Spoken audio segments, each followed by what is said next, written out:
Welcome back to the Participation Trophy Podcast. This is episode 9. I'm here again with my best Tuesday night friends in the world, Abdullah, Jamal, Neil, and Zane. And this is our Halloween Spectacular. But before we get to that, we have some unfinished rap business from the week before. Are we going to lose it without me when I'm gone? Mockingbird? Stan? Who's your favorite fan? Stan? Zane? Do you want to get us started with the Eminem chat, or do we want to start with Abdullah? How do we want to do? Want to do a versus battle? What do you guys want to do? I didn't even realize can we get a reminder of how we got to this point? Because we were. It started with Nas. Rewind. Yeah. Right. Started with Nas. Right. And then, how did Eminem come up in there? So the argument is that while these rappers have had dominant eras or dominant phases during their career, that regardless of that, they've never evolved and never it all went downhill from there basically. I mean, I get that Eminem hasn't put out a good album since 2004, if we're being generous. I was about to say, right? We're arguing that Eminem has had better continuity and quality over the course of his career. He didn't go off a cliff, unlike some other rappers. Is that what we're saying? Right, because Nas hasn't put out hits since somebody fill in the blanks. But I don't think he's put out bad music. It's just my point was he did nothing for me. Oh yeah, I think he's put out some really bad music. I mean, some was really bad. And here's the thing, man. And I want to caveat everything I say because one of my favorite words is overrated. But anytime you use the word overrated, it's like you're calling somebody trash or garbage, right? But in essence, it's like, okay, you think he's a 10, but I think he's an 8, right? Fair. So I just want to caveat it with that. And another thing I want to caveat it with is a line that I like to use that I've kind of picked up on in debating with people. And it can apply. It applies in this situation. I think Eminem, I think he's underrated by purists, but I think he's overrated by casuals. And I parallel that in sports too. I think Mike Tyson is overrated by casuals. I think he's underrated by purists. I think Allen Iverson is underrated by purists. I think he's overrated by casuals, right? I feel like people take it too far. Yeah. Okay. So that's how I feel. I just want to caveat the conversation before I kick it to any one of you guys with your opinion. So for me, it's this, all right? I get the criticism for, lack of continuity throughout the entire landscape of his career. For me, I feel like there's like a box, right, where rappers who have had a particular phase of dominance, back-to-back classic albums, dominated radio and TV, had a blockbuster movie maybe, that even if they flamed out before we expected them to, they're barred from any criticism. Like in this box, we're gonna put Nas in there, right? We're gonna put Eminem in there. We're gonna put My Mama's Titties in there, right? Like, the fuck. Jeez. If you got that movie reference, if you got that movie, come on, Bad Boys 2. Sorry, Mom. Bad Boys 2, another overrated movie. Sorry. So let me make sure I understand. In the box, you say these certain sacred. These certain rappers have had a certain element to them as an artist, right? Where it dominated the industry for a good portion of time. Eminem had that, right? From 99 to 2002, and even a little bit beyond that on features, has put out some dope shit. Yeah. And the Eminem ceiling, like Eminem where he peaks at, is better than maybe 5-6 other rappers all time. So my thing with Eminem is fast, right? Yeah. Right. Okay, so go ahead. I agree with the time when you gave it. He did dominate. I remember I got my first Eminem album, not because I was really into the first singles he put out, but because I didn't want to be left out of the discussion because he was going to be a rap mainstay for a period. You knew he with Dre's backing and just this fucking wave he caught, you didn't want to be on the outside of those discussions. But I always look at Eminem on kind of two levels. He is a very technically sound rapper. The way he constructs his wordplay, his bars, his delivery, his flow changes, all that shit is like, you know, for at least for that period of time, I thought it was remarkable. But Eminem always, to me, got too fucking gimmicky, and I could not take that shit, man. And that's the part that never got me fully on board with him. And my boys were really big M fans, but for me, you know, that I'm gonna drive a car into your mom's legs, and like I don't give a fuck, man. Like I never got with that. I know it's not all his music, but that alone kind of kept me at arm's length from his catalog. Is it any worse than mumble rap? Yeah, but I know. So I could defend Eminem on that just a little bit. It might not be a great defense, but I feel like Eminem, when he was serious, right? Like during his serious phase where he was absolutely, you know, dropping bombs, right? Okay. From Marshall Mathers to the Eminem Show, like between those two albums themselves, I mean, you had some really, really good hits, some really good songs, right? And over a wide range of styles, you know, switching up his voice, fast, you know, faster paced rap, doing characters, all that stuff. Yeah, right. He did it all. So I think that got to his head a bit where he was just like, you know what, there's nothing left for me to prove, so I'm just do some dumb shit. I'm just doing the dumbest shit because you can't say that that's all I got because I proved all else otherwise. So that might be a poor defense, but I just feel like that's like a Cowboys defense. I feel like that's, I'm just kidding. That's just, I think it's no, and it's not a good trait. It's just a mentality where it's just like there's nothing else left for me to do, so I'm just do this the gimmicky. Yeah. What year was 8 Mile? 01? Damn. Was it 01? Yeah, man, everything happened in 01, didn't it? It's that kind of year. 01, 2001. A lot of stuff happened. That's some crazy shit. Okay, so 8 Mile, 01. You said the last good album he put out was 2004. Eminem Show was 02. Eminem Show was 02, so that followed right after the 8 Mile movie and soundtrack. So 2000 to 2002 was a pretty dominant. So if you're saying that's a good album, then you're saying he has two great albums and he has a good album.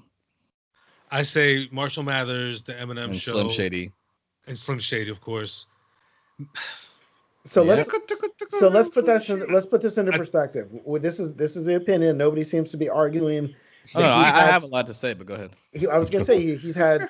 Nobody's come out and said he's got Fire that came out in 2014. I think I listened to his Machine Gun Kelly response, and I thought that was like okay. I was like, okay, this is going back and forth. Sure, that was good.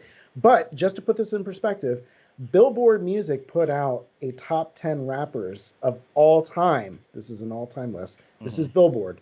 I'm just going to run through it real quick. Notorious B.I.G. 1, Jay-Z 2, Eminem 3, Rakim 4, Nas 5. Sorry. So I'm just saying, mainstream wise, right? Everybody thinks that M has been on top and has remained on top, and I guess living off his legacy. Because he has fantastic pop appeal. Yeah, he has massive pop appeal. And here's the thing, man. When it comes to art, mainstream is never going to be the barometer of. So I mean, obviously, you have to appeal to the mainstream. Obviously, don't get me wrong, but I'm actually surprised he's not number one in the Billboard list because the Billboard list tends to go off sales. Sure. That's exactly what I was thinking when he first as a major percentage of their evaluation. And Eminem, and I'm not saying it's not his fault. He's white, so he sold a lot more records than black rappers. And he's admitted this himself. He's actually said it in songs. Like if I was black, I probably would have sold half. Yeah. Right. So here's the thing, man. And I'm so anal and annoying with this, but it's like when somebody says something I disagree with, it's really hard for me not to get attached to it. So it's like if someone was saying, "Oh, Eminem in his prime," blah blah blah, but every time or most of the time when I hear it, it's Eminem's the greatest of all time. Eminem's the GOAT. Who says that? Blah blah. People say that shit, man. I've heard it. I've definitely heard it. People say that shit. A lot of people. Like where in what circles? In a certain age range of people that probably are. Hey, why are you looking at me? I'm not looking. So just. Well, Neil, have you heard it in your circles? So no, I wouldn't say that he's known as the greatest of all times. But you then don't again, hear people saying that. No, I would not say that at all, and I don't think my friends would say that either. But I'm I've obviously a little bit dated because his prime was when I was probably 5. So. Well, okay, so I would say, okay, man, let me not say everybody and be absolute, but a lot of people, I think a majority of people give him that title that I've seen, right? You were fucking 5 years old in 2001. I knew that would piss Joe off. I'm sorry, Zane. No, you're good. You're good. So that's my thing. And just like Abdullah said, if you want to be mentioned in the GOAT conversation, I feel like you shouldn't be in a position to say, oh, well, I've done this and that, you know? For me, consistency plays a huge part. And I think if you're going to say, okay, so let's break this down and I'm just going to go on my rant, right? So if the consensus is by a lot of people that he's the GOAT or he's one of the greatest rappers of all time, I would say his great albums, and this is nitpicky, they don't stack up to the other great rappers' great albums. That's very fair. I have no problem with that. Yep. Yeah. So I think that's fair. I don't think as good as those albums are that have been mostly been put on the back of his huge singles that came out. Mm-hmm. I don't think any of his albums are better than All Eyes on Me. I don't think they're any better than Illmatic. I don't think they're better than Blueprint 1. I don't think they're better than Life After Death. And I don't think it's close. Okay. Blueprint. Oof. That's nitpicky. Okay. It's the other thing is his music. It's not nitpicky though. It's not nitpicky though. I don't think that's like this all should go without saying to me. Like, but go ahead. No, of course. but you guys disagreed a little bit when I mentioned that people put him in the GOAT conversation. A lot of people I talked to, they put him up there. So let me tell you my opinion of him in terms of a ranking perspective. I put him he's between 6 and 7 on my all-time list personally, and it doesn't have to do with the body of work of an artist is important, right? But we know that Eminem's entire body of work isn't great, not great at all if you consider everything from beginning to present, right? There's just that really dominant low era that we've been talking about. Mm-hmm. So what are you talking about? Not Afraid came out in 2010, man. That's a horrible song. Horrible. It was. It's a horrible It was. He has the corniest So that's where I put him. But because outside of the entire his fall off whatever as a rapper, right, as mechanically fundamentally as a lyricist, right, Eminem that shit matters, man. Eminem is top of the line to me. He's done shit that I don't think any other rapper could do. That's all I'm saying. This is where it gets sticky. He's proven that to me for a good amount of time to where I can say, okay, Eminem, he can spit, he can drop commercial hits, whatever. Even 6 or 7, that's up there. And it's big puns there. Look, big puns there. Rakim's there. Okay. I'll put Jadakiss in my top 10. But see, when you're ranking, I think everybody's got their own set of criteria for their GOAT or their top 5. Absolutely. Right. So Zane's thing about how his albums stack up, I've never heard that before, but I like that. I like that kind of measurement. My in that category. Yeah, I mean, my top 3. I want to hear. I'm into writing, right? So my favorite writer of this generation is Andre 3000. I think nobody can write a fucking verse like Dre. But see, Dre doesn't freestyle. He really doesn't do guest spots. So it's really this kind of fluid kind Number 6 on Billboard's list. Dre? Yep. See, I think Dre's after Nas. Yeah. So here's something I thought of while we were talking about this. And it goes back to the concept of overrated by casuals, underrated by purists, right? If someone was to say, "Oh, Mike Tyson's the greatest," and blah blah blah, I would be pretty fucking pissed, right? But if somebody was to point out certain things that he does well that I agree with, I would go with that, right? Or if someone was to say Allen Iverson was the greatest scorer ever, I would be really pissed off. But if someone was to say, "Oh, his ability to kind of put pressure on the defense constantly throughout the game, that's a great skill," that's something I could agree with. But a lot of the narratives around Eminem, I've never agreed with them, right? And one of them is the fact that, oh, no rapper wants beef with Eminem, right? Nobody wants to get involved in the lyrical warfare with Eminem. But then I look at who like that narrative. Who has he actually been involved in a legitimate rap beef with that was actually like he's insulted NSYNC, Fred Durst, Britney Spears, Mariah Carson Carey, right? Daly, Mariah Carey, yeah. Everlast, Benzino, Ja Rule. Like, that's one thing I don't understand. He inherited that Ja Rule beef too. And he did a great job, but he's like that narrative. I think that's bullshit, right? And the other narrative is that almost done. Like he's at an apex when he's talking about a specific subject matter, right?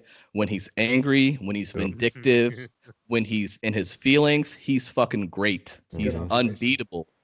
But anything outside of that, he's really saying nothing, right? And it's not his fault. Like, if you were to take Jay-Z's ability to rap about cars and money and whatever the fuck, I'm sure he would be super average too. But he's at least shown an ability to have a variance of types of music. Whereas Eminem, outside of if he's talking about his obsessed fan or killing his mother, his girlfriend, or being mad at how famous he is, he really hasn't made any good songs. If you can name one song he's made outside of that, like, I can't think of any. Like, I can't think of any of them. I don't disagree. And like, as for his lyrical ability, yeah, in 2005, 2004, some of the shit he's written, I challenge anybody to put in Eminem's worst lyrics. And in the last 10 years, he has said shit like he's shown an ability to be very technically proficient, but he's just a guy who's trying to write 85 punchlines in like a 30-second span now, and it's fucking. Tell me you have some lyrics right now. Okay, quit playing with the scissors and shit, and cut the crap. I shouldn't have to run these words. Keep going, hold on, there's more. And I wrapped myself right to this bubble. Oh, I guess it's bubble wrap. No. And then he had DeMarco. He had this one line in that Rihanna song where he was like talking about how he was talking about how he's watching her walk away to the window, and he said, I guess that's why they call it window pane. That's one of the worst fucking rhymes. That gave me goosebumps when I first heard it. That was one of the worst rhymes I've ever heard in my fucking life. This is like Noriega's first album, man. Even like some of the worst rappers shit like that. Abdullah, that's in your top 7. I love Nori. Your booty. Nori also said, like diarrhea. Real like a duplicate and fake like a duplicate on the same album.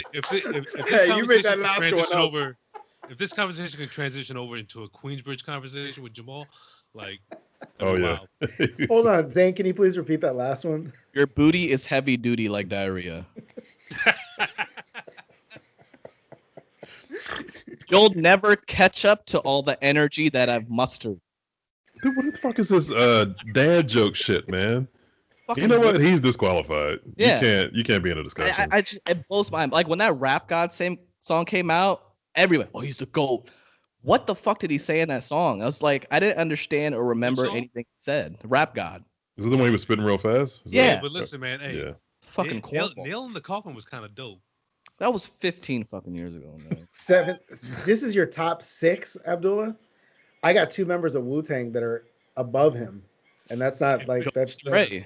Listen. If it were really up to me to rank my fucking rappers, which it essentially is, I put my top 9, all 9 Wu-Tang members. To be honest. No, see, I would claim Wu-Tang as 1. Wu-Tang is 1. You putting you got in there? I put you got in my top 3. Capadonna. Slim Doodoo Makers. Best Wu-Tang rapper got to be Jizza, right?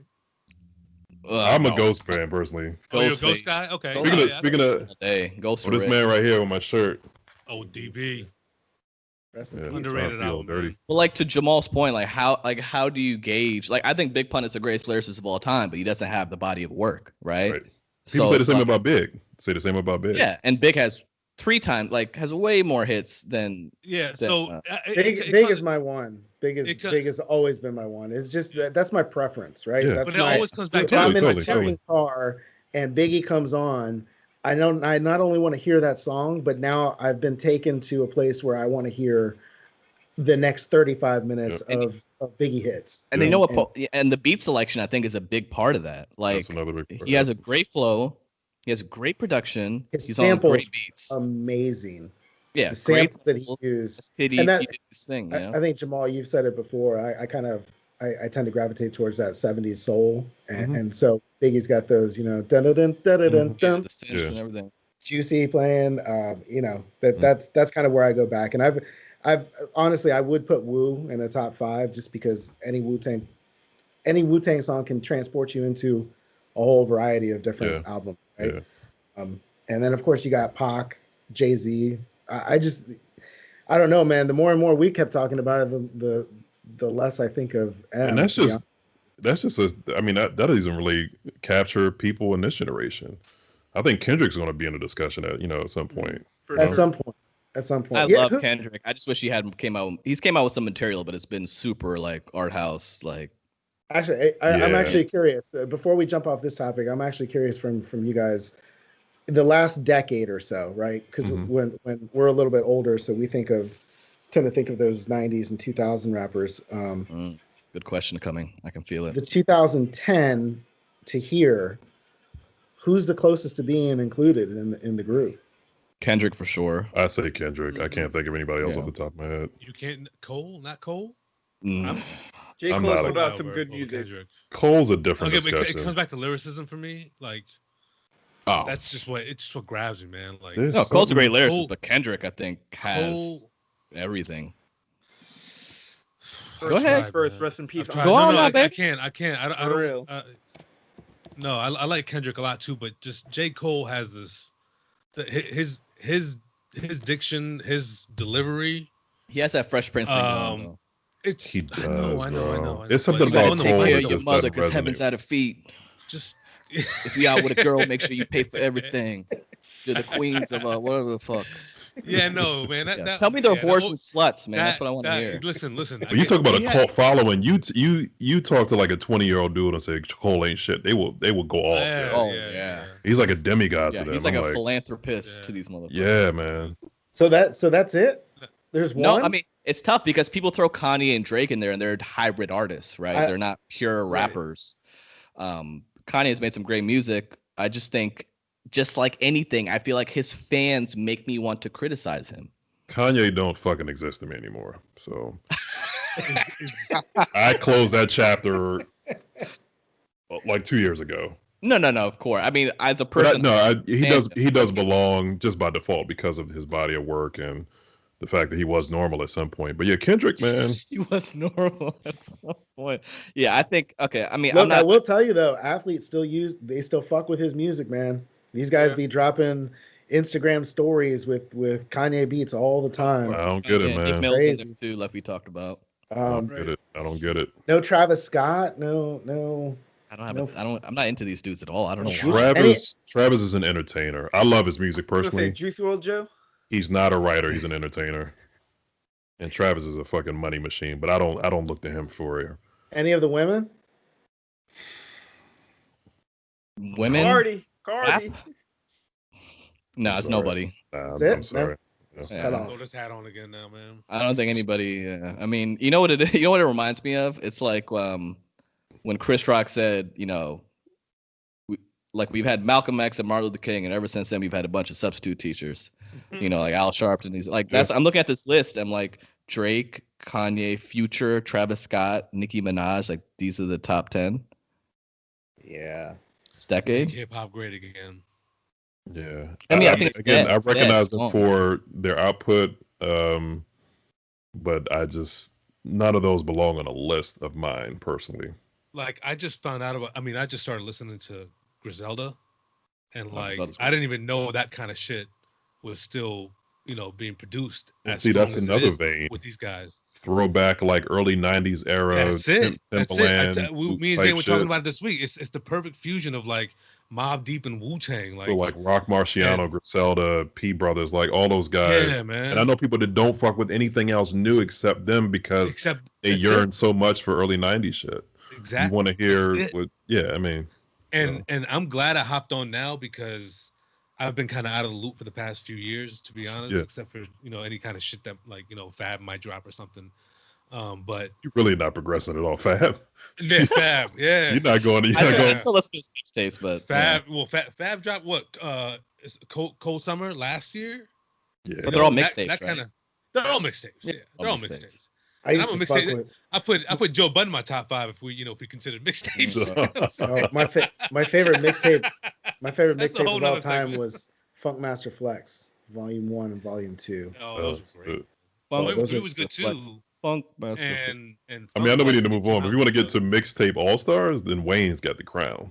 Yeah. Oh, Wayne's in my top 5 on the planet. Okay, right. So people say he's the runaway king.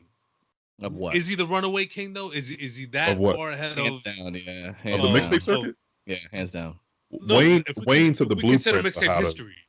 Yeah, right? yeah, I think so. So if we consider like the DJ Clue era with Budden, Fab, and Paul Kane, those guys, the mixtape scene was strong for those crews, and G Unit they had a great run too. Yeah, great run.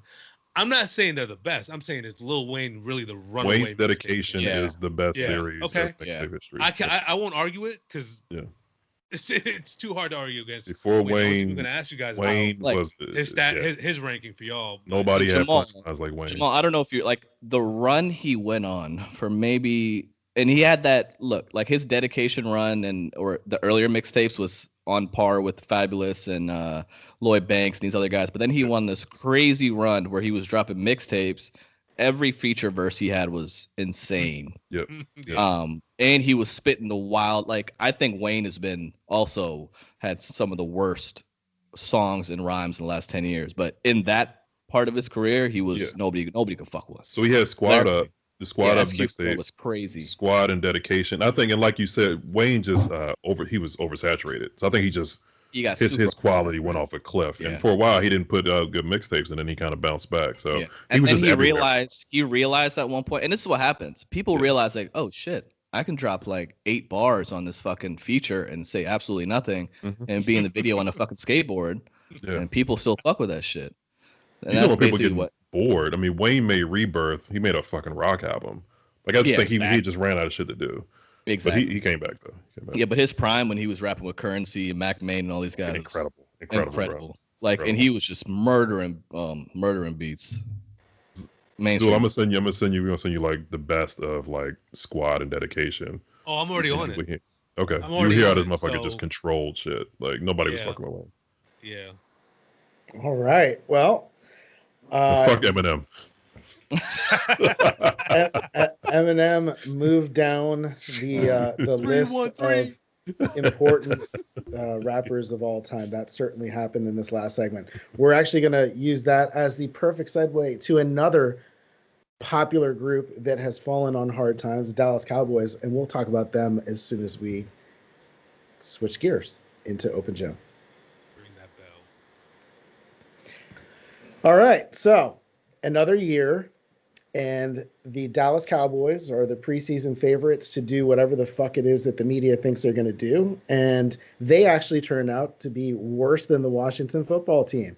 I was there firsthand to witness it, and if you guys don't want to really talk about it because those two teams are not very good, that's fine by me, but we have that and some other NFL stuff. Justin Herbert had another fantastic showing this past weekend. Great fantasy pickup from Abdullah Sharif's logbook there. Yeah, we'll fantasy logbook. Guys, it was an interesting week in the NFL. We can start with the Cowboys if you'd like to. I'm happy to give you all the details. I'll just say, as you know, Terry McLaurin, Antonio Gibson, Chase Young, those are guys you can get excited about for the future at least.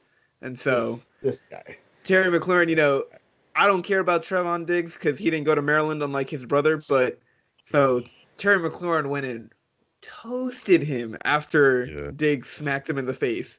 Yeah. What was it? A 57-yard bomb just ran straight past him. Yeah, so the best foolish. So the best part about that whole thing was I for some reason I had focused in on that side of the line, and so I saw it before. I missed the play before.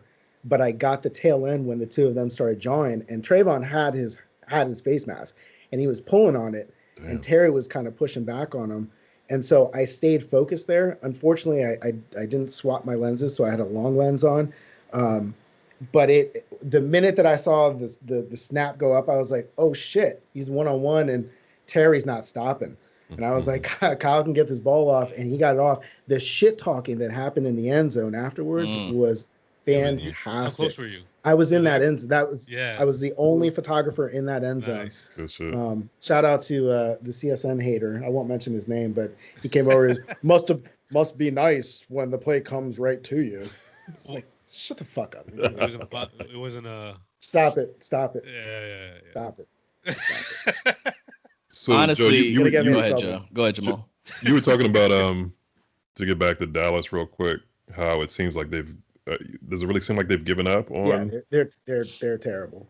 They're off. They were awful before Andy Dalton went down, and then the Da Vinci came. The kid came in. The Danucci. James Madison. The reason I knew James Madison is because I think I saw the national championship game last year, and they always play in it for some reason. They do. The Division II. Yeah. Every fucking year. Every year they're in it. Like with Oklahoma, North Dakota State or something. It's like some random obscure college team. The Fighting Carson Wentz.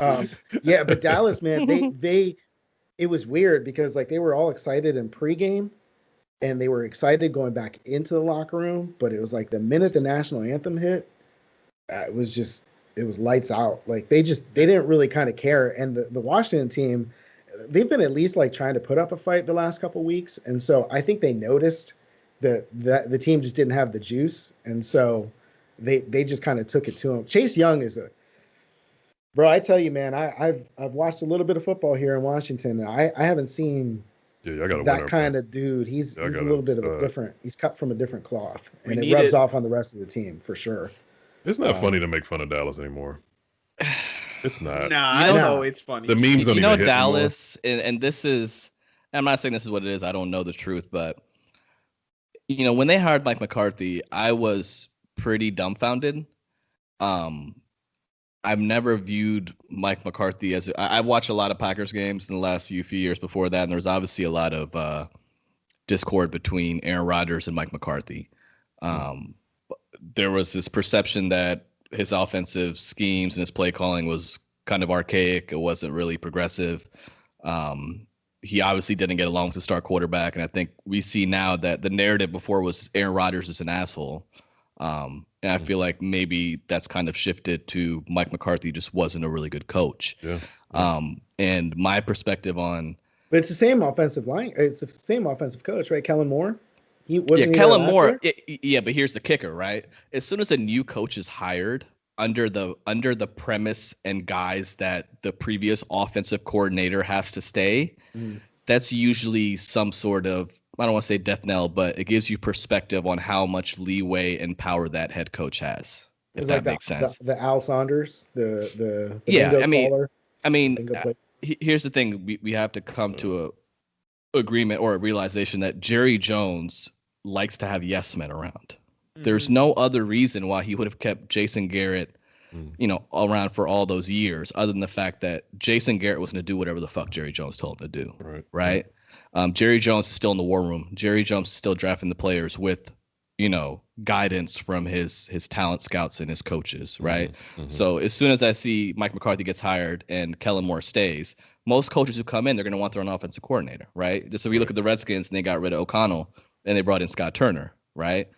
Coaches want that sort of power and say, I want this guy to be calling plays or my guy or for me to call plays.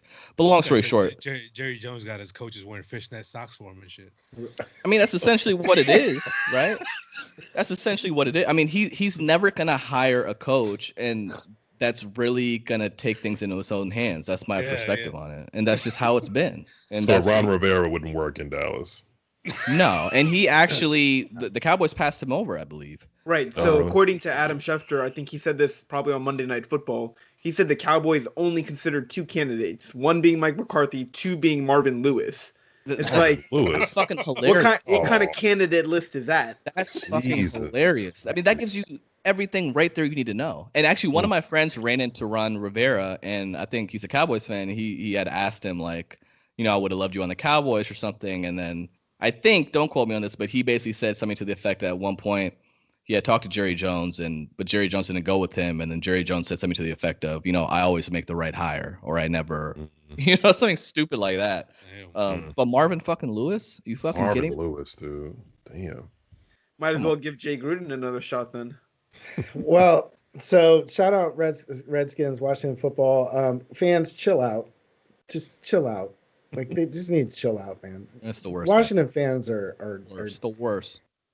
Honestly, this is my favorite part about Washington fans is like the best the implosion of the fan base, like the unraveling. It's just so fun to watch. I look forward to it every single year. It's nonsense.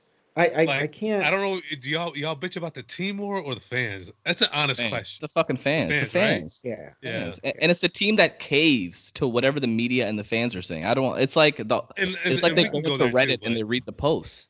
Yeah. My boy bitches about the media the most. He hates like local sports radio and shit. Don't get Joe started on that. I think the media sets the tone for these conversations. He's biting his lip. Yeah, I'm just like biting my lip. The fans have gotten worse. I mean, I mostly listen to Sheehan and Al Galdi and these guys. They're pretty solid. I think Sheehan and Cooley are probably the most informative sports show in town. In town. I get something. Yes, I think Sheehan is actually one of the best interviewers. So answer me this: why does Sheehan have a negative base as well? Like a group of people that don't. They criticize him a lot.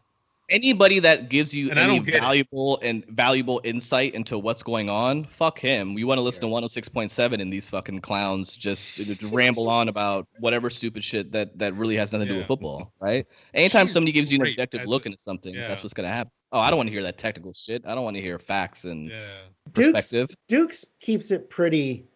He keeps the fan base in check pretty well. I mean, he got his Howard Stern moment.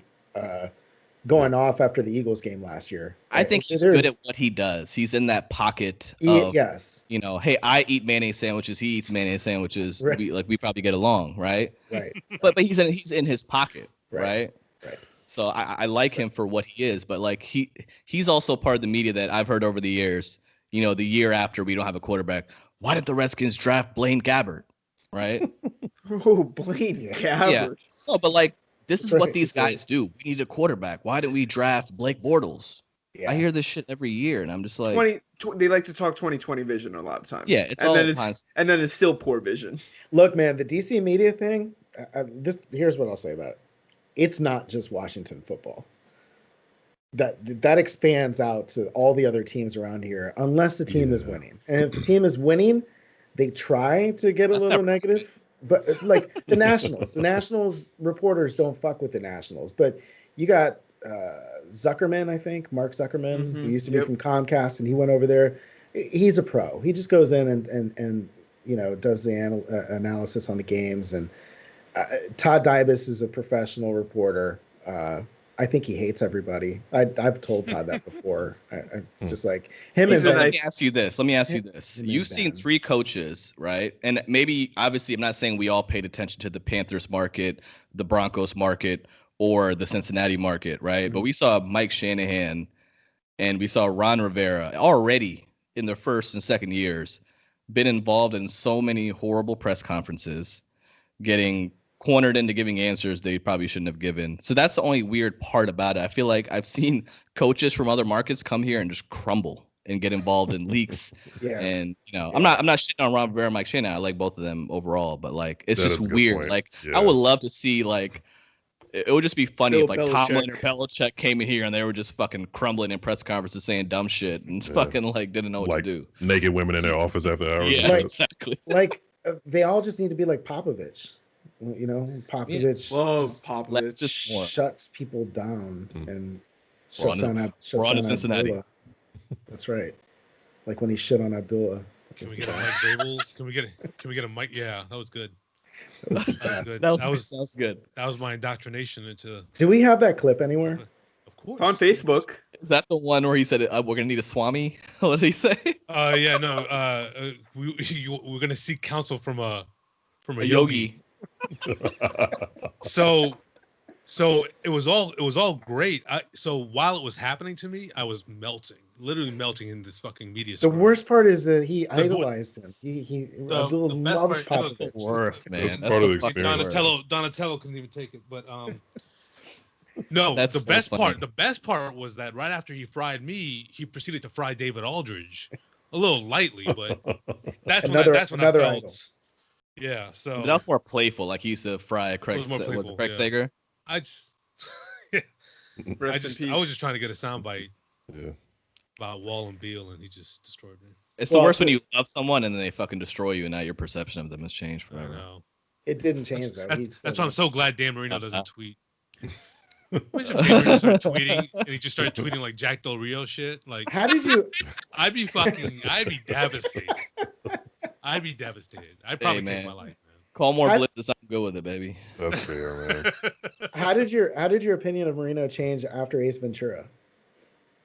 Dude, Ace Ventura came out when I was 13 years old, like prime adolescence, bro. Jesus. I had just gotten. That's before Neil got reincarnated. Hustler magazines. I'm mad. I don't know if you just said that because it's funny, but that's entirely what my religion believes in. Too. I know when I said it too. Hey, shout out Jainism. Here goes the stepdad stepson moment right here. That's great. That's great. No, it's Dan Marino in a cameo in a movie at age 13, man. He loved it. I was a big Shaq and Penny fan too, and Blue Chips came out the same year. Blue Chips is a phenomenal movie. I loved it. What, Jamal? You look like you didn't appreciate Nick Blue Nolte. Chips. No, I love Blue Chips. I wish more people talked about it because it belongs in nice sports Nick Nolte movie. MAGA? We'll have to do. Doesn't he look like it? Shit. No, that's probably why you don't like Blue Chips. Oh no! Please, Joe, don't get me started, man. Oh my God. We'll have to do a top 10 or maybe top 5 worst, top 5 best basketball movies. Might have to pull out some of my old Hoop District articles for this shit. I don't. If you can find it on the internet, let me know because I'd love to duplicate it and put it back on the site. Abdullah's got some side IT work to get on that. Damn. You just gave you a chore on the pod. Yo, so Jamal. Remedy ticket. Jay, did you catch the end of Giants Eagles on Thursday? I don't hurt this man like this. I mean, we can't look, man. We shat on the Redskins for the first 5 weeks of the season, so he can take a little ribbon here. Yeah, no, I'll tell you, I'm numb to it now. Scott after that touchdown. But I could not believe what I saw when I saw Daniel Jones take off like that and then just fucking get tackled by the indivisible. 80 yards and then man. turf monster. He hits Jamal, take us through that moment, Jamal. I don't know what to say, man. I don't know what to say. Jamal didn't even watch that shit. He didn't even watch that shit. He didn't even watch that shit. I can sense it. No, I watched it live. I turned it off shortly thereafter, but yeah. I don't something with this franchise. It's yeah. After the love is gone, what used to I don't even understand that shit happens, man. Yeah, I don't see. I don't usually see with a franchise they're bad, but there's some sort of plan in place, or like I don't see what is the team comprised of defensively. I mean, it's a bunch of young guys. Yeah, they've got like one good linebacker. They've got a good D-back. I love Jabril Peppers. It's kind of weird to judge the offensive shit because everybody's out, and I don't know what Saquon Barkley's future is like now. I mean, he's like basically. I feel like watching. I was telling my son yesterday, watching Odell is like Saquon. I think like the same. Yeah. They're going to be an immense waste of talent, unfortunately, on bad teams. That's just sucks when that happens, man. And just bad injuries. And Daniel Jones, right, as a second-year player, to have to play with a third string, practice squad, fourth string, like running they just signed Devontae Freeman off the street, right? Exactly right, and it's just it's a really unfortunate setup. Now Daniel Jones, I think he has he's going to maybe do enough to have the Giants not sign a quarterback or not draft a quarterback. He's shown some flashes. He's just super turnover prone. He can extend plays. He's not terrible. And my boy said that would happen too. I've seen enough of Daniel Jones that he's not a Dwayne Haskins. So y'all will probably just roll with it. He needs weapons bad. Yeah, he does. He does. I mean, Ingram is probably his best guy on that offense right now. Yeah. And even he is lower than expectations. Exactly. Absolutely, I agree with that too. I mean, it's not New England bad as far as weapons, but it's going to be bad at least for the rest of the season. Yeah. So did anything else stand out to you guys from this past week? The Steelers, I believe everybody. I've got the receipts. Everybody was kind of thinking the Steelers were fake last week. Well, let's see when they play the Ravens this week. Yeah. Well, speaking of fake, the Bears are probably the worst 5-2. Dude, they are so fucking bad. Their offense might be worse than Washington. Allen Robinson got to get I made some good money on them Rams last night. Let me tell you that, boy. Yeah, I bet you did. I watched the whole game because I have Montgomery on my fantasy team. Next to Terry. I would love Allen Robinson. Who the fuck is gonna throw it to him, man? Give that man a good quarterback. He's gonna go from Chicago to Washington. We trying to get that man a quarterback, man. We're trying to get him he wants a quarterback now, man. He's Allen Robinson's laundry list of quarterbacks. Didn't he just resign though? Who? Didn't he just resign? I don't think he did. Yeah. No, he did. Right, because didn't Tariq Cohen shave off money off his contract so that they could re-sign him? I think you might be right. They still could move him if he needed to. The dude's entire career is Jacksonville and Chicago. That motherfucker does not want a development quarterback. Bro, how about Tom Brady dropping a 45 spot on Vegas? That's crazy. He did what he needed to do. He's got unlimited weapons, and they just signed Antonio Brown. Imagine if he gets his act together. So what do we expect? What do we expect out of that quarterback narrative? What do we expect out of the Antonio Brown signing? Oh. Because his leash is basically non-existent. It's like hand on the collar. Like I think him and Tom loved each other in New England. I think it's just going to carry over. Like Tom's probably going to move. He's probably going to move that motherfucker into his basement and be like, all right, so you're going to stay here for the rest of the season. Yeah. I'll let you out, on the weekends for practice. And you're just going to catch fucking balls, run into the end zone, and we're going to win a Super Bowl. That's what we're going to do. And then put him in the slot, and it's going to be game over. Yeah. Mike Evans, Chris Godwin, Antonio Brown, Rob Gronkowski. I hope Antonio Brown can block, though. They'll just take him out whenever he needs to block. Arians already said if he comes out and he complains, that's going to be the end of it. So, I mean, I think the leash is short as fuck. You know what they're going to do? They're going to bring him in a room like, if you don't fucking get your act together, you're going to be catching balls from Kyle Allen in 2 weeks, motherfucker. Look. Speaking of the end, is it the beginning of the end of Cam Newton? Really? I know he looked bad last week, but I don't know. I didn't want to see it happen like this. I really want to say COVID isn't real. You look horrible. That is also true. It's just something's wrong with his arm. I saw he looked like he couldn't even throw. There were a few where it's simple passes and he just threw him 3 yards short into the door. He was like cocking back, like it was weird. I don't like seeing players I really like performing badly at the tail ends of their careers. I don't know what it is, but like I revere Cam. Like I've loved his game since Auburn. Mm-hmm. Jason Campbell's successor.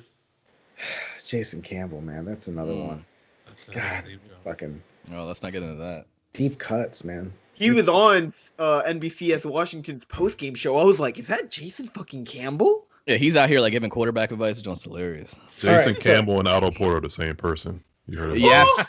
Yes. That is good. That's fantastic. Very good. We need a side-by-side in the blog. I've seen them same place at the same time. Right? Lionel Richie's twin. Exactly. Did any of y'all watch the UFC fight this weekend? It ended pretty quickly. There wasn't a lot to watch. The Khabib fight? This is very true. Yeah, Khabib. Do people still pay for fights? I did not, but I would. Yes, I still pay for fights. ESPN Plus has kind of made it a little bit easier. Yeah, I mean, I've bought a bunch of ESPN Plus fights. I stream everything, but if you're watching a big fight, it's really hard to stream on the main page without getting a lot of lag, especially if you're doing it on TV and not like from your laptop or something like that. Do you get any like privileges with an ESPN Plus? Like, do you get a ESPN the magazine, the Body Mag, or Plus has you get access to like detail episodes. You can rewatch some old shit. You can see all the fight, but you have to pay for the fights. You don't get the fights for free. You're paying it's in addition to, and you're paying on top. If you don't have ESPN Plus, you can buy the pay-per-view directly from there, but it's going to cost you more money.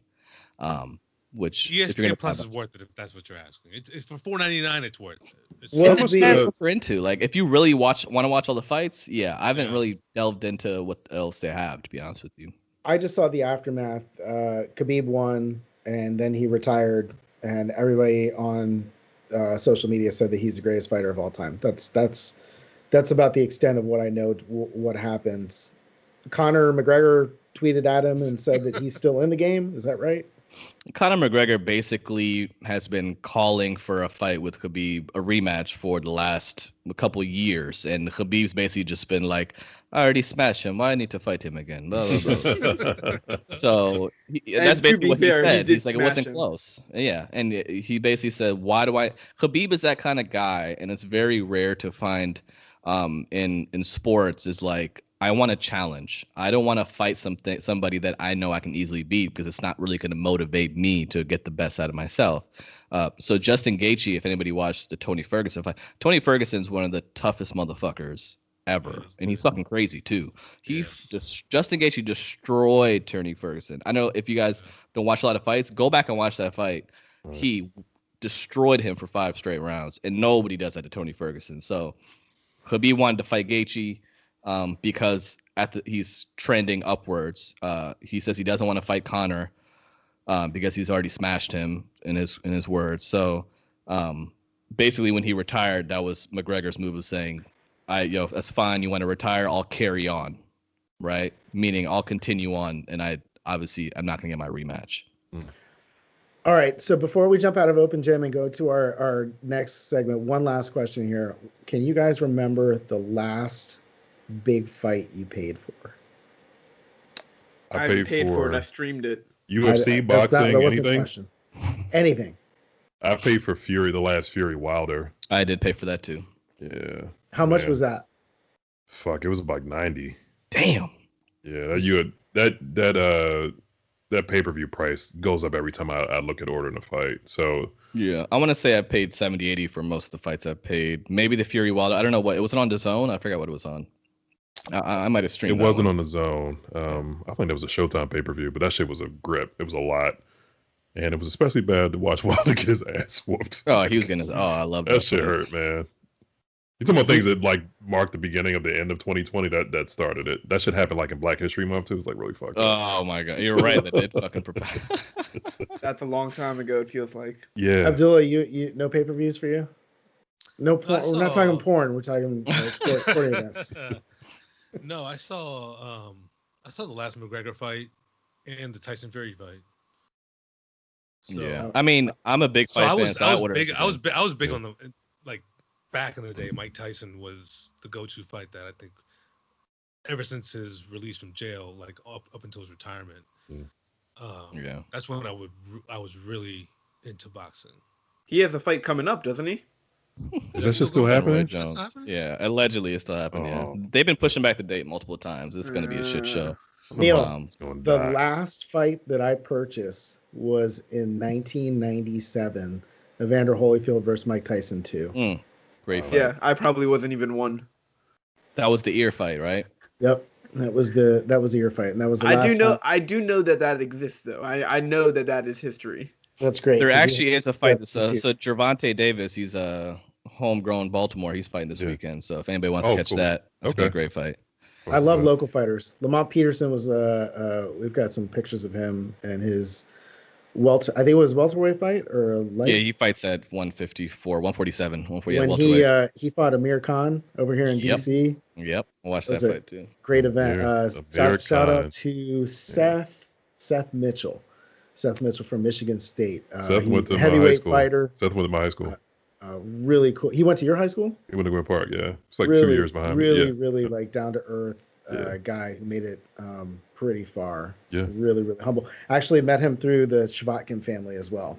Okay. But anyways, so let's hop out of Open Gym, and we're actually gonna, for the next segment, we're gonna combine 2 segments. You gonna eat that and movies, because we have a Halloween topic this week.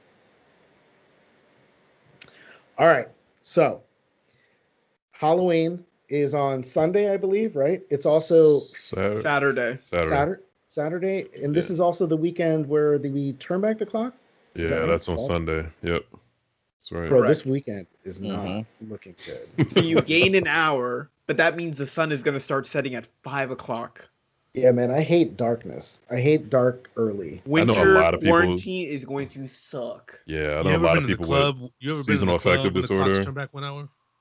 Yes, I have done that like twice. That's the best feeling. Is it? It's still 1 o'clock again. What the fuck you mean? Yeah. What do you have it up? 2 a.m. turn back to 1 a.m. You're like, oh shit, we got 2 more hours.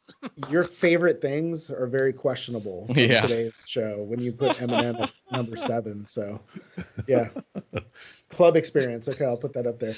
So let's talk about let's first talk about Halloween candy, and then we want to talk about Halloween movies. So that's gonna you gonna eat that, and theater are gonna be mixed in here. I don't hate candy corn. I don't love it. Damn, but I don't hate it. Bro, I don't understand the hate. Like, candy corn, I feel like you can have 4, and then they just get annoying. Exactly. But like, it's not like I won't eat one.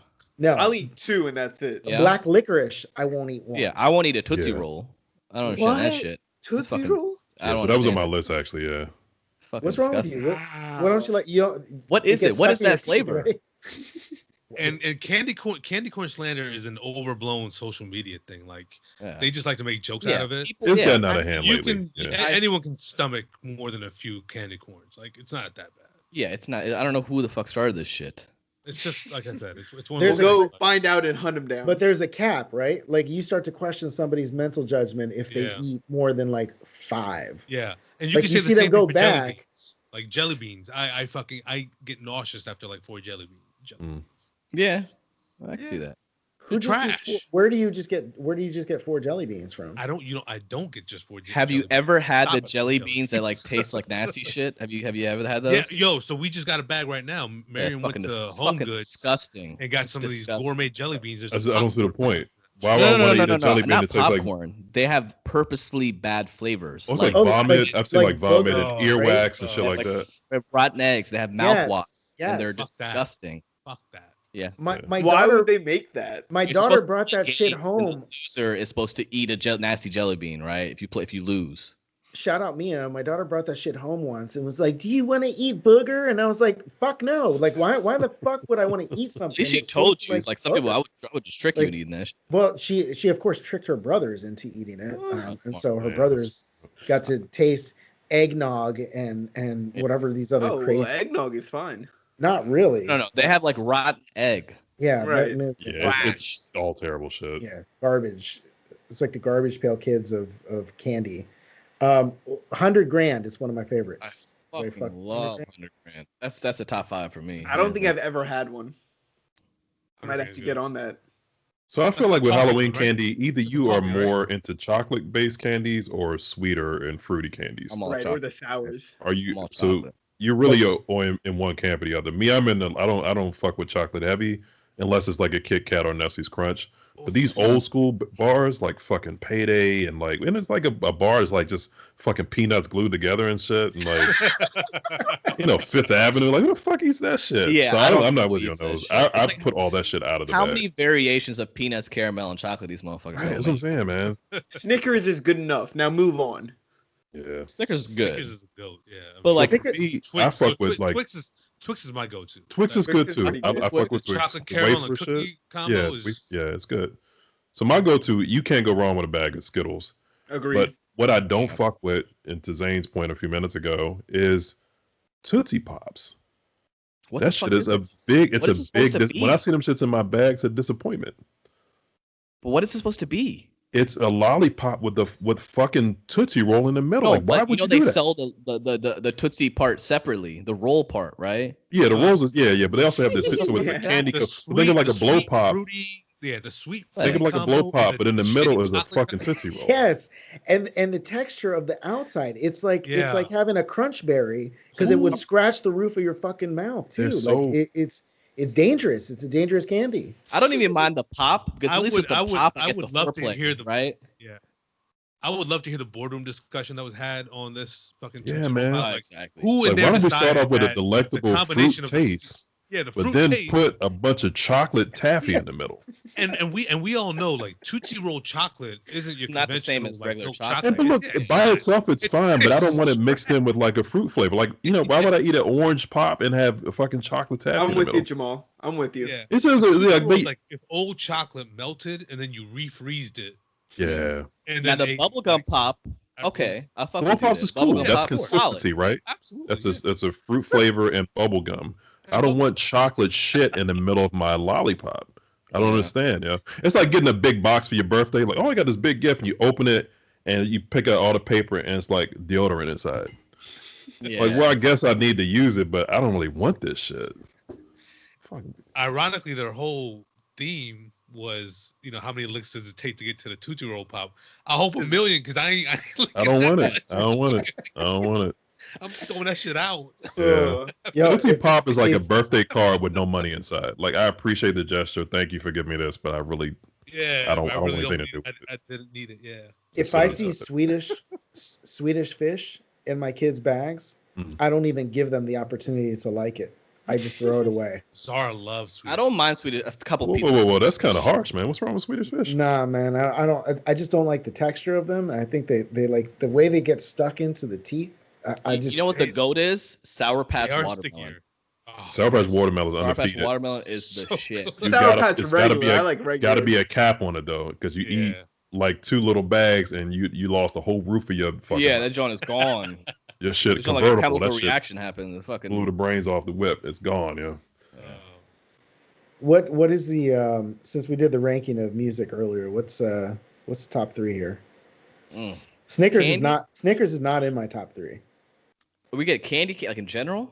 Yeah, you got to differentiate chocolate and non-chocolate. Why? No, that's bullshit. You got 3 choices for candy. Tough. That's tough. Yo, if you 3 choices, your own 3 choices, doesn't have to be off any criteria. I feel like I just have a lot of I like a lot of candies, and then I know, me too. It's hard. I would probably all right, Joe. If you want to put me on, I'll go in no particular order: Skittles, Twix, and Kit Kat.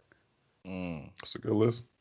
It's a good, respectable list. Right, so the most candy I buy from a vending machine is peanut M&Ms, Twix, and I would say a Snickers bar. So I'm all chocolate. All chocolate. Okay. Yeah. Like your porn. So does this have to be like cheap shit? Does this have to be cheap shit or no? No, if you want Russell so rare, then go for it. Okay, number 1 for me. Top 3 preferred candy. Yeah. Number 1 for me. So I'll say this: the regular shit, I like Crunch. I like Twix. Okay. Those have withstood the test of time. I love 100 Grand also, but sometimes they're so freaking chewy, so gooey, and hard, and it's so like gooey. My jaw hurts after that shit. Yeah. So I'm gonna leave that number 4. Number 1 for me is Kinder Bueno. That is the best candy bar I've ever had in my life. Oh, so good. I probably never had it. So good. Wow. I know. Okay. So really good. It's like European the shit. milkiest So niche. chocolate. Yeah. What is it? Is it Belgian or is it Swiss? Ooh, I don't know. Belgium does have good chocolate. I don't know, but it's become pretty mainstream now. It was made in a hostel, man. Like, this shit is... it's fucking crack. Yeah. Yeah. Jamal, you want to go? You want to go next? You want me? Yeah. No, I got I'm going in no particular order. It's Skittles, Blow Pops, and Kit Kats. You know what? You know why you have an extra hatred for the Tootsie Pop? Because it's an imitation Blow Pop with some bullshit ingredients on it. Exactly. That's why. Exactly. That's why. It doesn't belong. It doesn't belong anyway. Everybody, real quick, give your top 3 worst. Hold on. Can I get my 3? Oh, my bad. Go ahead, baby. Good God, man. Zane always trying to. Ever since we agreed on 3 things like earlier this week, and I forgot. Downhill from there. Go Toblerone is that is good. I love number 3 for me. I've got Reese's peanut butter cups. Yeah. Okay. And the sticks. I've got them both in there. I love the Reese's sticks. Reese's make sticks. What are the sticks? They're just sticks, the same shit, the same concept, but it's little sticks. I don't think I've ever had the sticks. You've never had Reese's peanut butter sticks? I've had cups. The Reese's whole stick is peanut butter. It's like a wafer with peanut butter and chocolate. Yeah. Oh. I've seen Reese's Pieces. Yeah, it's like a hybrid between a Kit Kat, but it's shaped like a Twix, but it has like ridges on it. Yeah. So we have this ongoing battle at the Glorioso house where if Mia buys it or if I buy it, it literally is a rush to see who eats it first. Like this is she fucks with me hard, man. Like she will fucking find my shit hidden inside my cabinet and like she smells this shit out. But I don't know what it is. Maybe it's you're hiding candy from her, like a normal candy bar. But I kind of tend to gravitate towards the sticks more than the peanut butter cups, but I love both of them. And then number 1 for me, I gotta say, honestly, it's probably not going to be popular with you guys, but Milky Way. I don't know why. I don't mind Milky Way. Not my thing, but I'm not mad at it either. I don't dislike it. I don't dislike it at all. It's popular. It's pretty middle of the road. Yeah, right. It's just I'm okay. Knows his role. If the bag ends up with like 7 Milky Ways in there, I'm good with it. Milky Way knows his role. It comes in a rebound, doesn't try to shoot threes. Right. You know what I mean? Just plays it right down the middle. It's like this. Yeah. That's not me in a pickup game. I'm shooting all the threes. So instead of just naming top 3 worst, I'm gonna name a few real quick, and I want you to tell me what the fuck is in it. Okay. Go. Charleston Chew. Disgusting. What the fuck is that? Disgusting. Yeah, I don't Sounds like know. a type of chewing tobacco. That was funny. Fifth Avenue. I've heard of that. Fifth Avenue. What the fuck It's is a that? Fifth Avenue bar. I don't eat that shit. What is that? What? I have no idea what that is. I've never had one. I know what it is. I've never had. I've seen it. I've just heard of it. I don't know what the fuck this shit is. What's next? Nutrageous is just nuts and peanut butter, right? Sounds disgusting. Ew. Sounds like that SNS 5-star fiber blow or what's sweaty 5-star? Colon blow. 5-star. What's in 5-star? Never heard of that shit either. Never heard of 0 it. stars. Basically. Oh, Henry, who the fuck thinks of this shit? Oh, See, these are like that's O'Reilly's. 50s and 40s shit that Three Musketeers is ass. I don't mind Three Musketeers. I don't hate it. What is it? What's in the middle? bad. I love I would not buy it. nougat. I'm looking I at would Jamal. never buy it. Yeah. But look, anybody's Jamal parents ain't used to helping. like eat that fucking candy that you thought was like out of print and the motherfucker's still eating it. Like my mom used to eat like Boston baked beans and like fucking Junior Mints, like Nico wafers. Like where the fuck you getting this stuff from? Fucking 5 and dime store? Like Payday definitely is the worst, man. It's just like Jamal said, it's a bunch of fucking nuts glued together. that's laziness. That's pure Well, laziness. a Nature Valley bar at that point. How about Mounds and Almond Joy? I don't fuck with almonds or coconnuts in my I don't. I- fuck. I will say I do like coconut, so I do like almond joy. Yeah, It's I would never buy an almond joy, but if it's there, I'm eating the fuck out of it. I'll Almond tell you Almond that. Joy. It's like Yeah. a good for like a video Yeah. vixen. The dark That's chocolate really- coconut mix with the almond in the middle, like Gross. it's just I don't like No, dark no, it's chocolate, good. but I like it's good. coconut. I wouldn't buy it. Like I said, I wouldn't buy it. If it's there, I'm destroying it. What was that boardroom mean? Like, you know what this candy bar needs? Kinda Shredded confusing. You're not coconut. gonna buy They're it. conflicting, right? Yeah, yeah, destroy it. yeah. If it's there, like if it's readily available, like I'm not gonna. Readily Not gonna go out. available. It's on the counter in a bowl. What the fuck This is that? man's gonna be snooping through Zara's Halloween candy looking for some almond joy. Are you You Put 'em in a actually room go alone shopping with for Almond candy Joy? bars. What you're telling me? Huh? You actively go shopping for candy bars? Like you have to like. I'm doing fucking candy for Zara with the impression that it's gonna be eaten by me later anyway. So Yeah, exactly. Yeah. The up there on the list for me, and I love gummy bears, but I hate the Haribo gold Really? gummy Why's bears. that? really, Bro. So Yeah, cheap. I thought they Yeah. like what is your ordered go-to market gummy on. bear brand? Anything but that. I didn't even Oh, know like those that things. one exists. I don't know, You know they have a monopoly on the gummy bear industry. Yeah, they pretty much have it locked down. bro. The minute that I see Unless that you're like a brand, CVS brand I'm guy. done with it. I can't Okay. fuck with it. But if You there's can another, You're a Important Another CVS question. brand guy? Coca-Cola gummies. Undefeated. Undefeated. Okay. Undefeated. Really? I've I've had them. never, I, I've never I had lean. them. Love I them. lean. Never had them. No. Love 'em. How about Lifesaver gummies? I fuck with those hard. Yeah. Those are good I do too. too, except the white flavor. What is It's that? fucked up. Coconut or some shit? I it might be. It's really fucked I don't up. know. I think I Huh. tried it once, and then I've never. Every one that I get in my pack, I throw it away. I might go find You know, out. it's not bad though, because you never, when you get a white of any type of candy, you just never know. They could throw in fucking peppermint. It could be vanilla. Yeah. It could be The coconut. Airhead mystery. Mystery Oh grape. yeah. Oh, Airheads. Mystery airhead. Kind of Love that dangerous. relationship. So Um, let's stick with rankings here, but let's switch gears from the candy to the movies that we like and hate about Halloween. I actually have a fun little story. I stopped trick or treating for 3 years because my brother made me watch Halloween with Mike Myers when I was a kid, and fucked my life up for like 3 of my good teenage trick or treating years. I since rebounded and make it out fine now. But that movie really kind of set things up for me for horror movies. Yeah. So I don't fuck with any horror movies. Like I just don't. It's not a genre I like. It's Seconded. I don't like being scared like on purpose, so it's just I kind of stay out of it. You do like it? I just watched a horror movie yesterday, as a matter of fact. Yeah, I love I know horror scenes from Nightmare on Elm Street and from Friday the 13th, but I'm not sitting through an entire movie where the premise is. When did you stop watching horror movies? Probably when I was like the last the Halloween like 3 or 4 was the one that really just kind of, bro. I just don't like. How old though? Because I'm in the same boat as you.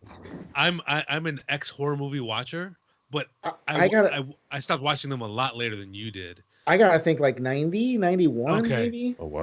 So I watched a lot of horror movies, and then it just it got to a point where I just didn't want to scare myself anymore. I didn't want to, like, I guess life was already getting like fucked up as it was, where I'm just like, why in my leisure time would I want to scare myself? That's fucking deep more, right there. Right? So I just stopped. Like, it didn't appeal to me anymore. I don't think you missed anything, because there was a long gap of time where there was really no good horror movies. But there has been some in the last 10, 15 years that have been very good. So yesterday I watched this movie called It Follows, which is a really good. I think it came out in 2018, so it's very recent. Fuck. I need to watch that. It's good, man. It's really, really good. That sounds scary shit. My favorite horror movie is The Exorcist. I watched that for the first time when I was about 9-10 years old. And I think, to Joe's point, the mark of a good horror movie is if it fundamentally fucks up your life for a little bit. It alters you so much. You're like, oh my God, this could really happen. When I watched The Exorcist, and I was probably too young to be watching it, granted, but I was always into it. I finished the movie and I went upstairs and read the Bible. That's how fucked up I was. I said, I need read the Bible since. I need the blood of Jesus to come down and protect me so this does not happen to me. Like, I don't want this shit to happen to me. And I found out they shot it like in Georgetown too. That shit was really you ever been to the stairs? Have you been to the steps? Fuck me up, walking up those stairs. I was like, damn, this shit is too close to home. But I crave horror. I get a lot out of it. I was going through a list the other day of like kind of horror classics, kind of modern horror classics that everybody should see, and I picked up about 3. So I watched It Follows. I got 2 more to kind of check out. My other favorite, I'm sorry, since you're a fanatic, do you go back and watch like old school, like Friday the 13th, or do you even care about the Friday the 13th series? And I think towards the end they kind of started getting in the more absurd than it was. Yeah, it jumped the shark. There, frankly, a lot of horror doesn't hold up too well because of the special effects, and this shit's too cheesy nowadays. But I go back and revisit some of them. My favorite Nightmare on Elm Street is Part 4, the Dream Master. The Dream Master, yeah. Dream Master was dope. And Poltergeist was really fucking incredible. Like, this is another one that just sat with me for a long time. That's the one with the little girl on the screen? Yes. Yeah. Yep. Yeah, there. That nonsense too, I have exorcised the demons. This house is clear. Now, the last one that fucked me up as an adult was the first Paranormal Activity, because that was a different type of horror movie. Yeah, that kind of kicked basically off all a surveillance genre footage. Of horror movies. And when I saw that, I had just moved into my first house down here in Woodbridge. So we were in the house, which is already scary. A few weeks, and I was like, I don't fucking know this place. Like, flipping on every light just a little bit. So yeah, I mean, I don't know. This is my thing. That's when you watched it. Yeah. Watch it on DVD, brand new in the house. Scared the fuck out of me, but I enjoyed it. Damn. So Exorcist is your number 1. Do you have a number 2? Man, probably Poltergeist. Those are classics, man. I gotta put the first Child's Play. Again, we're talking about stuff that was just different. That shit creeped me out, man. Bro, which one? Child's crazy. Child's Play creeped me out, man. On that damn pogo stick, man. God damn it. When did Blair Witch come out? Oh, that scared the shit out of me too. That 99? One, I watched that. Mid-90s. See, that shit scares. I think that's a really good horror movie too. Blair Witch was dope. It was really good. Again, something just new.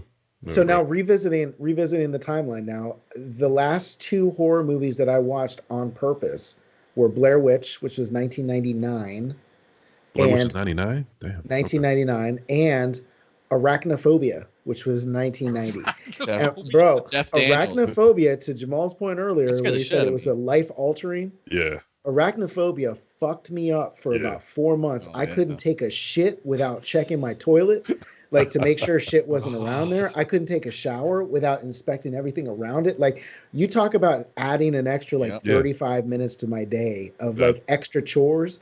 Bro, I was worried spiders were coming out. That clip of the spiders coming out of their noses. Yeah. It's like stuck with me for so fucking long. Do any of you prefer the more like the more gory and blood type of horror movies? Not I so much personally do not. I'm a big like the Texas Chainsaw Massacres or like the Saw movies, for example. I think those are good for different reasons. Like the original Texas Chainsaw Massacre I saw when I was 6. From the 70s? Yes, from the 70s. And it's full of gore. But I don't think that's what makes it great. Like when like the way Jamal's talking about Exorcist, that movie still scares me, but what also scares me is just how it looks on screen. Yeah. Because everything about it just looks creepy and it looks old as shit. You know what I mean? Yeah. When I watch Halloween now, which is my favorite like slasher flick ever, the look of it doesn't creep me out as much as like the score, right? Or just the premise of it, right? I'm more into the psychological aspects. The theme of a movie is always kind of what dictates how you watch it and how it affects you. For me, like, I don't get much out of gore. I don't get much out of gore, and I don't really fuck with slasher movies. So there was a period like Scream kind of ushered in this period of movies Scream was great when it came out. When horror movies like went from rated R to PG-13, it was just like real cheesy, and I didn't get much out of it. The more for me, I get more out of stuff that seems very tangible, like something that could happen. Right. I don't want to spoil it. Anybody plan to watch it? Follows? You gonna watch it, Zane? I'm gonna watch it. Yeah. All right, I'm gonna watch it this week. Fuck it. Yeah, that felt very much like, I mean, granted it's a movie, no doubt, but that felt like that's something that could actually happen. So like bouncing off Abdullah's point, what he had me thinking about, and what I like, I do this all the time when I say, oh, a great blah blah blah movie really gets the most out of me, right? Or like even with sports, like there's nothing like a championship fight. But like I feel like when I do watch a really great horror movie and I'm locked in.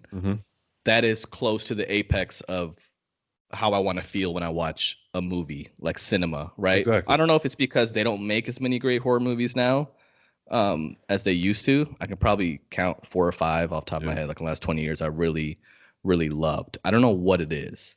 Yeah, I mean, they're hard to come by. They're hard to come by. So we always talk about Hereditary. That's one of my favorite. Oh, how could I forget Hereditary? Hereditary was amazing. I thought it was amazing. I know people who didn't like it as much, but see, like I don't feel like they understood really the premise of it. I think you guys should all watch Hereditary. I think it's Hereditary was a modern movies. Horror classic. Yeah, it's like a modern horror classic. Pass. But like, there's an actual theme to it, right? Like it's not like Halloween where a dude's just chasing people around, which is still my favorite horror movie. Another movie I recommend, a lot of people haven't seen it, is called The Descent. It's one of my favorite horror movies. Yeah, so a lot of people don't love it. Yep. That's what in the theater. Right? In the cave, right? Yeah, but like that was creepy because you have these people in a cave and like you can feel like the claustrophobia. Just you're in a big ass living room, but you can feel the claustrophobia and the tension coming from the TV. So I'm with Joe. I think y'all are all crazy. Why do that to yourselves? I ain't doing none of that. The closest thing I ever do. Do y'all watch horror movies like solo or like with somebody? It's better to watch with people. I don't know anybody who likes horror. I watch Hereditary, but I'm not watching that shit by myself. You watch it by yourself. You're a serial killer. I don't know anybody who likes horror besides me. So I watch all horror by myself, all of it. You know people who like bad horror. That's the difference, right? I won't like finish the sentence. Want to see the movie with like the doll, the little Annabelle, wherever the fuck this shit is that comes out. I don't know what it is. Shit weak. So like my brothers are way older than me, 9, 12, and 15 years older than me. So I when I was a kid, up until Halloween, I'm telling you, man, Halloween really kind of fucking just threw me on a different trajectory. Like I might have enjoyed horror movies because I was watching Carrie, I was watching Pet Sematary, I was watching The Blob. Like these are some like old school 80s horror movies, right? That were all about kind of like suspense and even the Michael Jackson Thriller, right? That was considered horror. And that shit scared the fuck out of me. Bro, it was crazy how much that shit scared me. But I consumed it. I loved it. And then Halloween hit, man. And that was it. Just woof. Yeah, man. Fuck. Dude, that shit still creeps the fuck out of me. Y'all remember the Nightmare on Elm Street Nintendo game? Oh no! I vaguely remember that. Yeah. I mean, really? No, that's. I had a Friday. You know what? Friday the 13th. Nightmare on Elm Street is probably the one that throughout my life haunted me because the idea that I couldn't fucking sleep. Go to sleep. Exactly. Exactly. Like I can't avoid that shit. Wasn't there a song too? 1, 2, Freddy's coming for you. 3, 4, better close the door. Yeah. 5, 6, crucifix. 7, 8, better stay up late. Oh my god, that 9, 10, never sleep. And that motherfucker had swag. Like he had a sense of humor. He had charisma. Yeah. Definitely had a sense of humor. That was if there's one thing I fucked with him with, it was that. Freddie was Robert funny. Englund, man. Robert Englund. It was a good series. And like I said, kind of like Friday the 13th. So they got long. They didn't age well. I mean, Friday the 13th, only the first one I thought was good, and even then, Jason's not the killer in that movie; it's his mother. So you didn't watch them go into space? I've seen all of them. If you want to laugh, go watch Jason Goes to New York. That's just fucking hilarious, yo. This motherfucker got like a GPS, yo. Like he's like walking through New York. The last goes to camp. Nightmare on Elm Street that spooked the fuck out of me was the New Nightmare. People shit on that movie. I like the New Nightmare was where she's really grown good. Up, right? Huh? The one where she's grown up? Yeah. Yeah, I that one scared the shit out of me too. It was good. Damn. You got a whole list of stuff, Abdullah. Oh, you know how he does with lists. All right, so everybody get this weekend, steal your kids' candy and sit down and watch. What's the number one, Jamal? What's the number one? Watch The Exorcist or watch It Follows. Again, saw it yesterday. That has my strong endorsement. It's a good horror for me. Get Out or Get Out. Up there? Get Out was even I can handle Get Out. I love Get Out. I don't really classify that completely as horror though. Yeah, that's what would you call that? Hybrid. Fucking racial strife racial strife. There's a lot of Asian horror movies I want to get into because I know they made a lot of really good movies that Americans. They are the OGs, man. Yeah, man. Brown people's lives are a horror story. Yeah, that's true. They brown? No, I'm just. Oh.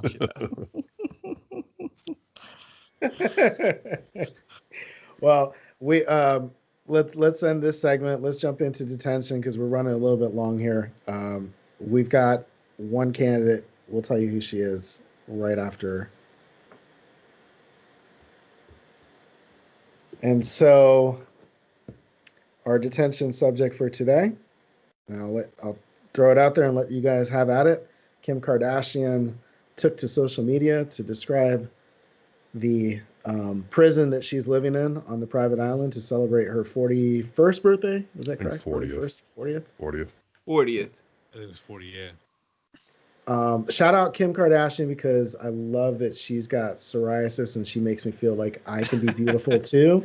But wow, what a dummy. Psoriasis victims stand up, man. Psoriasis. I'm right there with you. Stand up, man. Abdullah's over here heated. The thing is about Kim K is I hate hating on Kim. I hate it. Why is that? Speak on it. I think I still think she looks fantastic. That's fair. Well, no one's gonna disagree with that. That's it. But I think she's a and a lot of celebrities we know are tone deaf, and Kim K is going to be Kim K. Just one thing that kind of just rubbed me off. You're going on a private island. You're inviting your friends as a surprise for your birthday. Blah blah blah. This and that. Yeah. But to sit there and say like, in her what did her last tweet say? I realize that for most people that is something that is so far out of reach right now.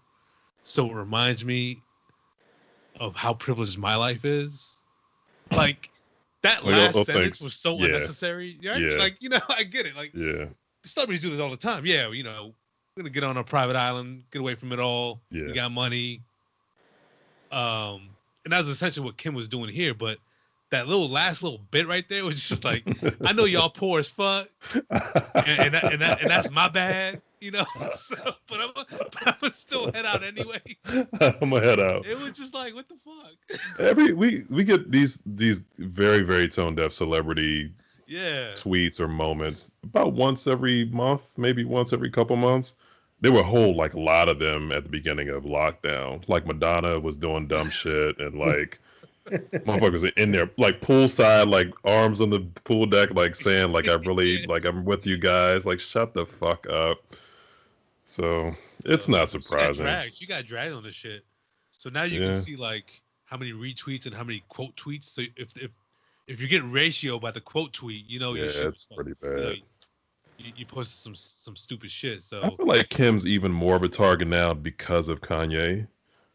Like he put an even bigger target on her back. So she's really got to watch the shit. You're tone deaf and you married to Kanye. Yeah. It's crazy how she looks more normal to him now. That's like the fucking spectrum has changed. I know. But Kim, you look fantastic on that island. I'm not going. Just to put it into perspective. Still look good. Just to put it into perspective, that picture on Instagram has 4.5 million likes. Yeah. I would be shocked if Kim Kardashian even goes to Twitter. Yeah. To like see what it is that the fans said back to her. Her fans don't care. Yeah. Oh, you but all Twitter is a bullhorn, right? You just flash your shit and then there's no accountability to actually check and see what people are saying. When you're that big of a celebrity? Yeah. Even if you're not, but yeah, especially if you're that big of a celebrity. Zane, you look just Zane, you look gonna cancel me. No, I'm just like caught in between being horny and trying to criticize her. It's fucking hard. If I could do it, you could do it, man. It's fucking hard, man. Abdullah was she sent out like 10 pictures and 1,285 characters and 5 tweets. No, just that one last sentence, man. That's what dropped her in detention this week. That's all good. She'll be outside. That's fair. If it makes you feel any better, it's not broken out into separate tweets on Instagram. It's just one huge paragraph. That does make me feel a little bit better. That was the concluding tweet. Like she went on a number of tweets describing her vacation, and then ends it with, "Listen, I know y'all can't do this shit, so I'm gonna do it for you, and I'm humbled by it." Like it's just like, you know what it reminded me of? It reminded me of when LeBron James was like, yes, after this, you guys got to go home and go back to regular lives, and I gotta do this. I don't know why I thought of that. Fuck your life. That's exactly what it was. What a perfect way to end, guys. Fuck your life, everyone. Kim Kardashian's living it up. Well, I know what I'm doing tonight. Watching It Follows. I'll send you the Twitter link. Please. And that's a wrap for this week. I'm Joe. That's Abdullah. That's Neil. That's Jamal. That's Zane. We'll see you guys. Same bat channel, same bat time, same bat day. Probably not next week because there's an election next week. In case you didn't hear, in case you didn't get the message from last week, get your ass out and vote.